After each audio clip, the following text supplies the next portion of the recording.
Harshad Shantilal Mehta, many people calls him the big bull in the Amitabh Bachchan of stock market. He is stock broker and investor. Harshad Mehta was born in Paneli Moti, district of Rajkot in Gujarat. Born into a Gujarati Jain family, Harshad Mehta was a stockbroker who carried out the 1992 stock market scam, apparently the biggest ever stock market scam in India. Harshad spent his early childhood years in Mumbai's Kandivali, where his father, Shantilal, used to run a small textile business. Later, the Mehta family moved to Chhattisgarh's Raipur, where Harshad did his schooling and then came back to Bombay, now Mumbai, for his graduation in 1973. After completing his graduation in 1976, Harshad did odd jobs for the next 8 years. Jobs, often related to sales, including selling hosiery, cement, and sorting diamonds. Mehta started his career as a salesperson in the Mumbai office of New India Assurance Company Limited, NIACL. During this time, he got interested in the stock market and after a few days, resigned and joined a brokerage firm. In the early 1980s, he moved to a lower-level clerical job at the brokerage firm Harjivandas Nimidas Securities, where he worked a jobber for the broker Prasann Pranjivandas broker, who he considered his guru. Over a period of 10 years, beginning 1980, he served in positions of increasing responsibility at a series of brokerage firms. By 1990, he had risen to a position of prominence in the Indian securities industry, with the media, including popular magazines such as Business Today, touting him as Amitabh Bachchan of the stock market. Grow more research and asset management, with the financial assistance of associates. When the BSE auctioned a broker's card, he actively started to trade in 1986. By early 1990, a number of eminent people began to invest in his firm and utilize his services. It was at this time that he began trading heavily in the shares of Associated Cement Company, ACC. The price of shares in the cement company eventually rose from 200 rupees to nearly 9,000 rupees due to a massive spate of buying from a set of brokers including Mehta. Mehta justified this excessive trading in ACC shares by stating that the stock had been undervalued, and that the market had simply corrected when it revalued the company at a price equivalent to the cost of building a similar enterprise, the so-called replacement cost theory that he had put forward.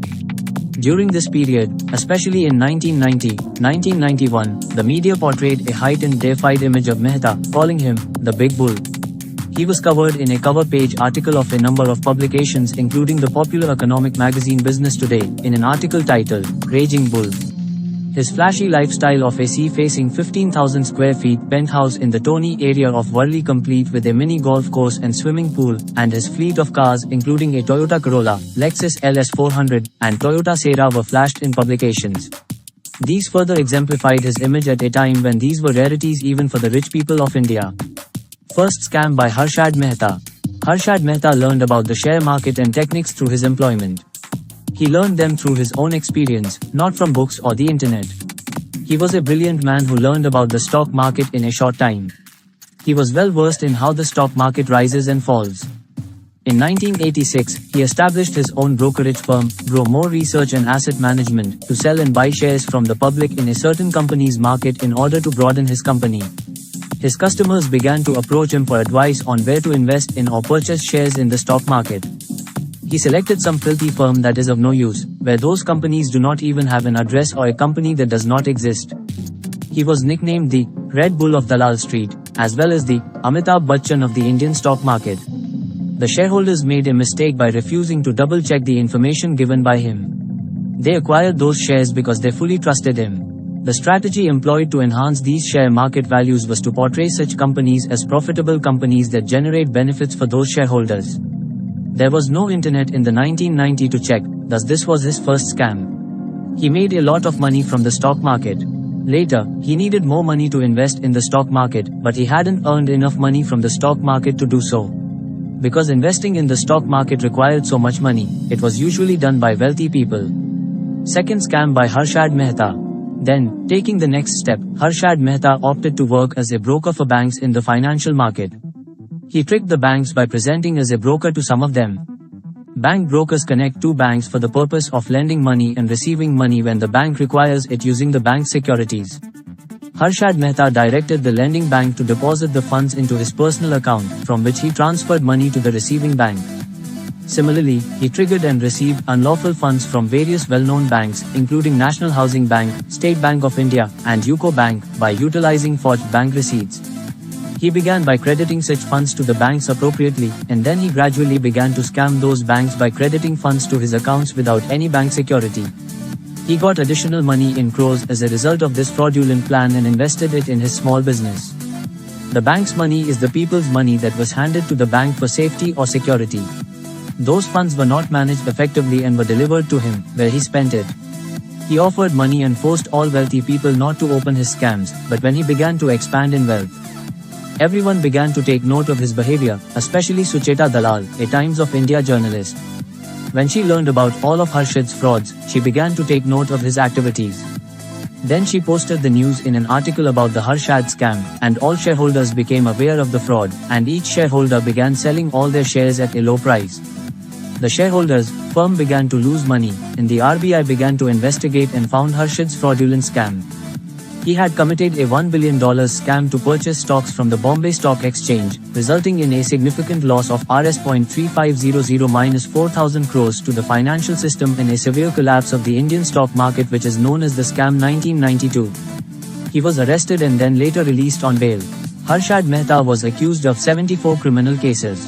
He was later charged with another financial crime and imprisoned.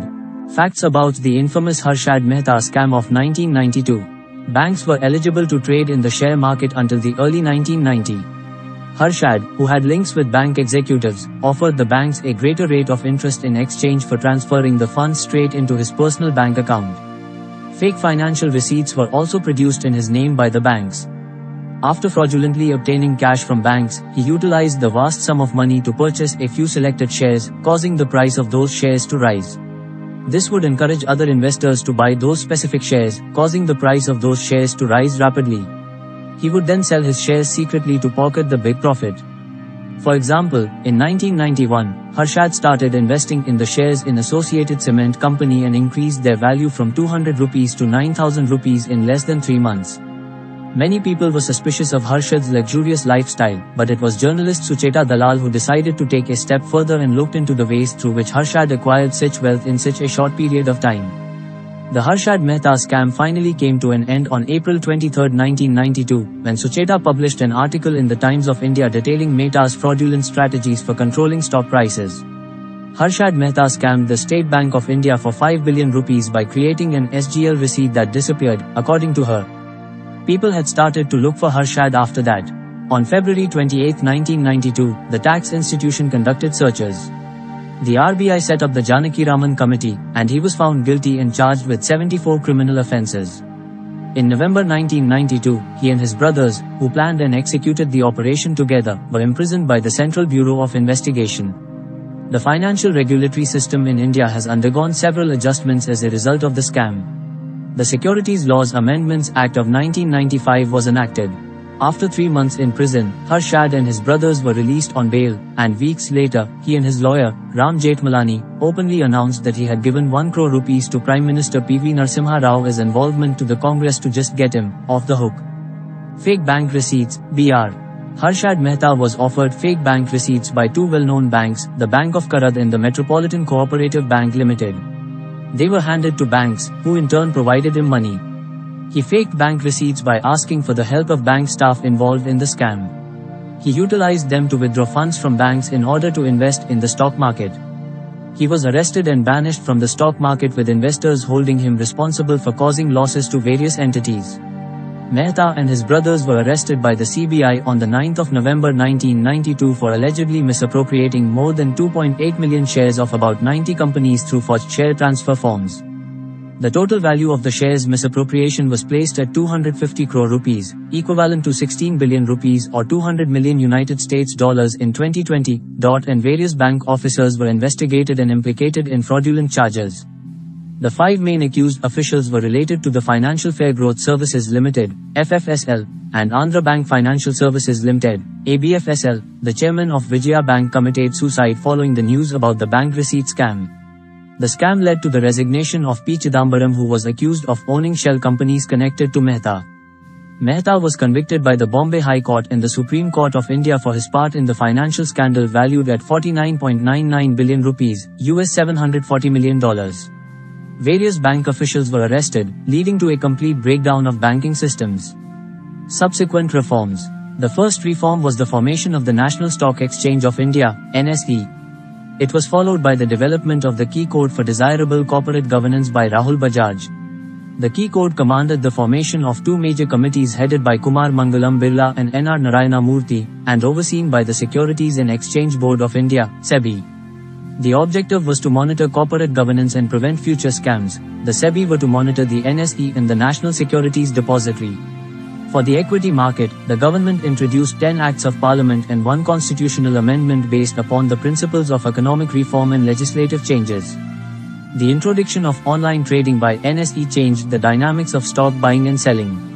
The financial market opened up nationally rather than being and it were to be monitored by the Reserve Bank of India, RBI. Conclusion: Harshad Mehta was a clever man with big ambitions, but the path he took to get there was the wrong one.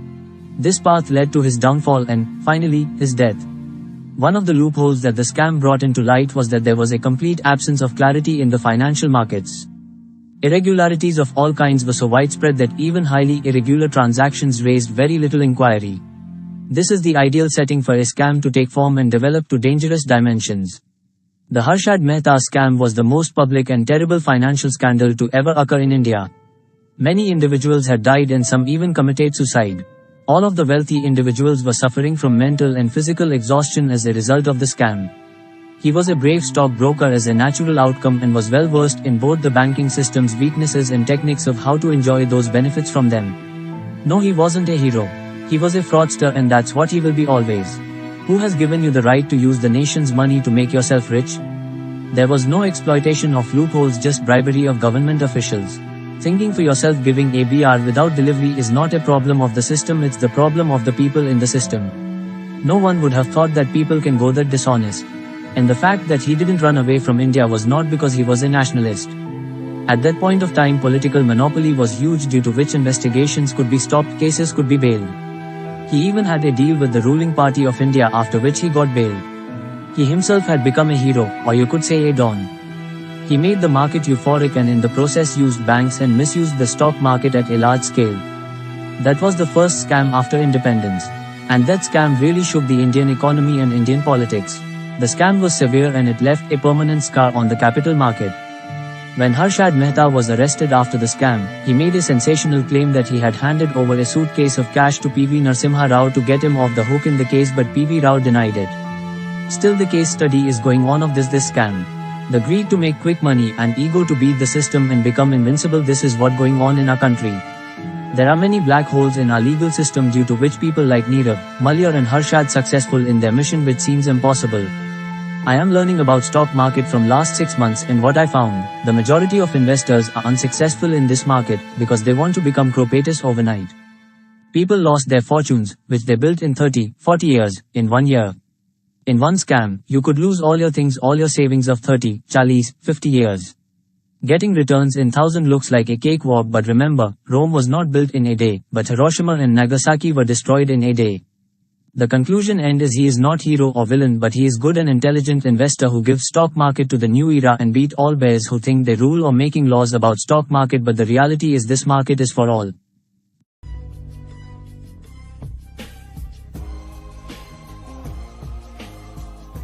Deccan Picks.